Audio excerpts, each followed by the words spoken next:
jangan lupa etika berbangsa. Setelah menyatakan menanti momen yang tepat pekan lalu, Mahfud MD akhirnya memilih mundur dari jabatan Menteri Koordinator Bidang Politik Hukum dan Keamanan. Langkah calon wakil presiden nomor urut 3 itu berpasangan dengan calon presiden Ganjar Pranowo dinilai bisa menjadi contoh bagi penyelenggara negara lain pada pemilu 2024. Mahfud menegaskan ia mundur untuk menghindari konflik kepentingan dan intervensi politik. Selain Mahfud, dalam pesta demokrasi tahun ini, anggota Kabinet Presiden Joko Widodo dan Wakil Presiden Ma'ruf Amin yang juga turut serta berkontestasi adalah Menteri Pertahanan Prabowo Subianto. Calon Presiden nomor urut 2 itu berpasangan dengan Gibran Rakabuming Raka, Wali Kota Surakarta dan putra sulung Presiden Jokowi.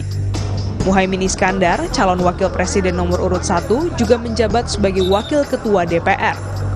Peraturan pemerintah nomor 53 tahun 2023 memungkinkan pejabat negara, termasuk menteri dan kepala daerah, tidak harus mundur ketika menjadi calon presiden atau calon wakil presiden.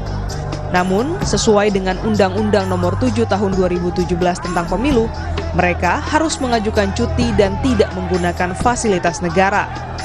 Memang tidak mudah memisahkan seorang pejabat negara dengan pribadi.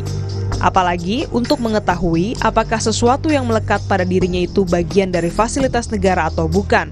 Sebab itu, sejumlah kalangan mendorong siapapun pejabat negara yang menjadi peserta pemilu, baik sebagai calon wakil rakyat, calon anggota Dewan Perwakilan Daerah, maupun calon presiden, calon wakil presiden, mengundurkan diri, serta memberikan contoh kepada rakyat untuk menjunjung tinggi etika dan moralitas menjadi teladan.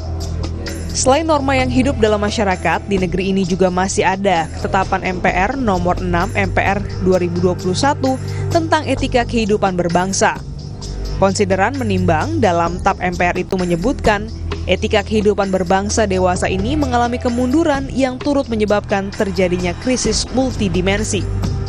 Kondisi bangsa saat ketetapan itu dilahirkan jika mengacu pada petisi dan pernyataan yang disampaikan berbagai aktivis kebangsaan, guru bangsa serta akademisi tampaknya nyaris sama dengan kondisi saat ini. Etika berbangsa terasa diabaikan. Padahal pasal 3 TAP MPR nomor 6 /MPR/2021 itu menegaskan, merekomendasikan kepada Presiden dan lembaga tinggi negara serta masyarakat untuk melaksanakan ketetapan ini sebagai salah satu acuan dasar dalam penyelenggaraan kehidupan berbangsa. Etika pemerintahan mengamanatkan agar penyelenggara negara memiliki rasa kepedulian tinggi dalam memberikan pelayanan kepada publik, siap mundur bila merasa telah melanggar kaidah dan sistem nilai, atau dianggap tidak mampu memenuhi amanah masyarakat, bangsa, dan negara.